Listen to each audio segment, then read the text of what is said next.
कि घर में जो दिया होता है वो दीपक भी कोई साधारण नहीं होता, उस दीपक की भी महत्वता है, उस दीपक का भी वर्णन है महाराज।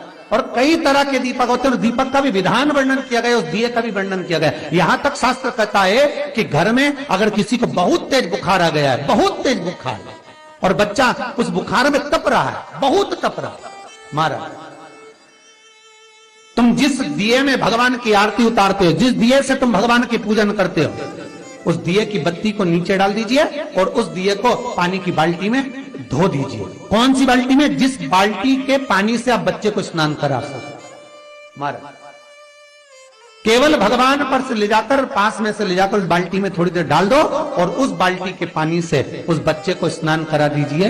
15 से 20 मिनट, आधा घंटा लगेगा, बच्चे का बुखार पूरा उतर जाएगा। इतना विधान है दीप का। दिया कोई साधारण नहीं होता, दीप कोई साधारण नहीं होता। पशुपति व्रत शिव महापुराण में हम बताते हैं, कई बार आपको वर्णन किया कि पशुपति व्रत जब करो तो 6 दिए मंदिर में लेकर जाओ शंकर जी के, 5 दिए शंकर जी के सामने लगाओ, 1 दिया घर पर आओ तो घर के राइट भाग में जब प्रवेश करो तो सीधे हिस्से में घर के दरवाजे पर लगाओ, तब अंदर प्रवेश करो। क्यों कहते हैं? क्योंकि उस दीप का महत्व होता है। दिए भी अलग अलग होते हैं। पहला दिया होता है पणती दिया। ये पणती दिया मट्टी का दीप, जिस दीप के अग्रभाग को थोड़ा सा बड़ा कर दिया जाता है, उसको पणती दिया कहते हैं। ये पणती दिया जब भी भगवान के सामने लगाया जाता है तो इस दिए को सम्मुख में जब रखा जाता है तो दिए का जो लोकी मुख होता है वो अपनी ओर होना चाहिए। पणती दिए की जो लो है, बाती है, उसका मुख अपनी ओर होना चाहिए।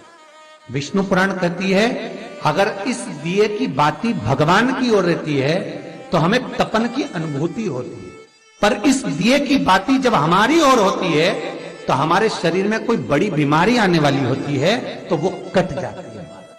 पणती विष्णु पुराण में दूसरा दीप कहा गया है निरांजन दीप। विष्णु पुराण में दूसरे दीप का वर्णन निरंजन। जिस निरंजन दीप में महाराज आपने देखा होगा डमरू जैसी आकृति होती है, निरंजन। इस निरंजन दीप में डमरू की आकृति होती है, रखने का भाग और ऊपर का भाग इस तरह से, और ऊपर उसमें दिए लगाए के लिए बाती का स्थान रहता है। किसी किसी में 5 कंगूरे होते हैं, किसी किसी में 6 कंगूरे होते हैं। इसको निरंजन दीप कहते हैं। महाराज विष्णु पुराण के 5वें अंश में लिखा गया निरंजन दीप भगवान के सम्मुख में राइट भाग में लगाया जाता है। भगवान का जो स्थान होता है, भगवान का जो मंदिर होता है, तो भगवान का राइट, आपका होगा लेफ्ट, क्योंकि आप भगवान के सामने बैठोगे तो भगवान का राइट, आपका लेफ्ट। तो आप जब लगाएंगे तो आप लेफ्ट में लगाएंगे, आपका लेफ्ट होगा और भगवान का वो भाग राइट कहलाए। तो भगवान के सीधे हाथ की ओर लगता है। माना निरंजन। सब्सक्राइब करें हमारा चैनल। निरंजन दीप कभी भी तेल का नहीं लगता। माना हमारे हर एक निरंजन दीप कभी भी तेल का नहीं लगेगा। हाँ, ये हो सकता है कि बटी निरंजन जो दीप होता है उसमें तेल डाल सकते हैं। बटी निरंजन दीप जो होता है उसमें कंगूरे नहीं होते। बटी निरंजन दीप केवल गोल होगा, ऊपर से डमरू जैसी आकृति होगी, डमरू जैसा होता है, ऊपर से उसमें कहीं कंगूरे नहीं होते। सब्सक्राइब करें महाराज बटी निरंजन जो दीप होता है वो केवल डमरू की आकृति में होता है, उसमें कोई कंगूरे नहीं होते। पर निरंजन जो दीप होता है उसमें कंगूरे होते हैं। तो जो निरंजन दीप होता है उसमें कभी तेल नहीं डाला जाता। निरंजन दीप को हमेशा घृत से ही लगाया जाता है। पर बटी निरंजन जो दीप होता है उसमें आप तेल डाल सकते। बटी निरंजन दीप जो लगाएंगे वो तेल का लगा सकते, पर निरंजन में कभी तेल नहीं डाला जाता। क्यों नहीं डालते? विष्णु पुराण कहती है निरंजन दीप के अंदर अगर तेल की बाती लगाया जाता है तो 1 रुपया कमाते हैं, 1.25 रुपये खर्च होगा। घर में 10 लोग भी कमा कर लाएंगे तो पैसा नहीं दिखेगा, घर में रुपया टिकता नहीं है। अर्थात निरंजन दीप में आप तेल की बाती लगा रहे हो, ये सिद्ध हो चुका है। अब अगर आप यही बात किसी जगह पर पूछोगे, किसी आचार्य से पूछोगे, हमारे यहाँ ऐसा हो रहा है, तो वो कहेगा तुम्हारी गृहदशा खराब हो रही है, तो उसने अंगूठी पहना दी। अंगूठी पहनाने के बाद भी घाटा खा गए, फिर पूछोगे महाराज हमने तो अंगूठी पहनी, नीलम पहना, पुगराज पहना, ये पहना, वो पहना, आराम नहीं लगा, तो कहा तुम्हारे यहाँ वास्तु का दोष है। वास्तु भी सही करवा लिया, उसके बाद भी सुख नहीं मिल रहा, अर्थात आपके दिए में जो आप बाती लगा रहे हो उसमें कुछ कमी है। उसको पहचानो। चतुर जो डॉक्टर होता है वो जरा सी देर में पकड़ लेता है कि इसको प्रॉब्लम हो क्या रही, और नहीं तो कहेंगे जांच कराओ, ये जांच वो जांच, और मालूम पड़े कुछ निकला नहीं, फिर भी शरीर में कष्ट का कारण क्या वो पकड़ा जाता। मतलब आप 1 रुपया कमा रहे हो, 1.25 रुपया अगर खर्च हो रहा है, तो निरंजन जो दीप है उसमें तेल की बाती लग रही है, ये पक्का है, ये पक्का है। मतलब घर में पैसा टिक नहीं है।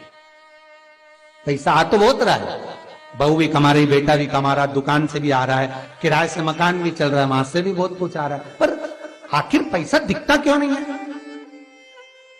आया लाख रुपए रात को आए, 2-3 दिन में चले गए, बची नहीं कुछ भी। पत्नी के पास भी बेचारी वो माई के सल्ला के जोड़ के वो तो बताती नहीं, अच्छा थोड़ा सवाल करो, पर कमाई का धन नहीं दिख रहा। मतलब निरंजन जो दीप है, निरंजन दीप जिसमें ऊपर कंगूरे बने रहे, 5, 6, 7 डमरू की आकृति का रहता, पर उसमें कंगूरे बने रहते निरंजन, उसमें जरूर आप तेल डालकर जला रहे हो, इसलिए धन दिख नहीं रहा, संपदा दिख नहीं रही, वैभव दिख नहीं, उसमें केवल घी की ही बात है। और महाराज बटी निरंजन जो दीप होता है उसके अंदर आप तेल डालकर जला सकते हो।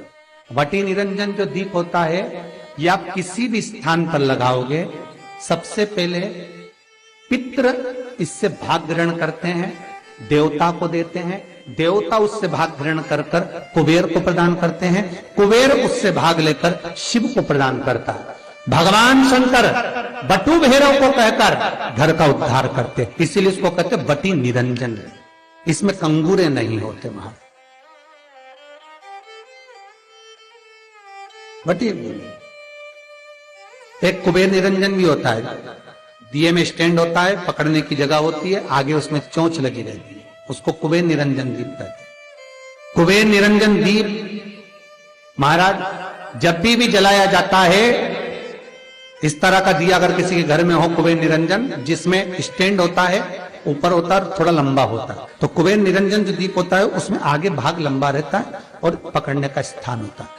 तो कुबेर निरंजन दीप घी का लगाओ चाहे तेल का लगाओ, उसमें लौंग या काली मिर्च, काली तिल या चावल, पूजन वाली जगह में जो चावल रखे उसका 2 दाना चावल का या फूल की पत्ती, कुछ भी उस कुबेर निरंजन दीप में डालना जरूरी होता है, जिससे हमारे घर में भंडार सदा भरा रहे।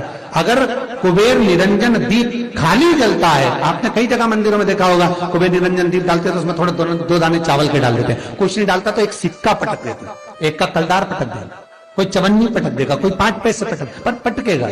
कुबेर निरंजन दीप खाली नहीं, समृद्धि देगा। महाराज आनंद की अनुभूति कराएगा, सुख को देंगे। मट्टी के जो गोल दिए होते हैं, माटी के, महाराज इन गोल दिए का जो प्रमाण हमारे यहाँ शास्त्र कहता है, ये चहो दिशा को सुख प्रदान करने वाले। इसकी बात ही आप कहीं पर भी लगा सकते हैं, किसी भी स्थान। आटे का जो दिया बनाते हो घर के अंदर, कभी आपने पूजन करी होगी तो आटे के दिया बनाओगे। अभी आप बैकुंठ अपने कार्तिक पूर्णिमा के दिन विसर्जन करने जाओगे, घाट पर लगाने जाओगे आटे का दिया, तो आटे का जो दिया लगाते हैं, इसकी बाती हमेशा याद रखो कि अगर 4 दिए लगा रहे हो तो चारों दिशा में बाती होना चाहिए उसकी, मतलब बाती एक ही रखो पर 4 दिए को 4 दिशा की ओर निर्मित कर रख दीजिए, उसका मुख उधर।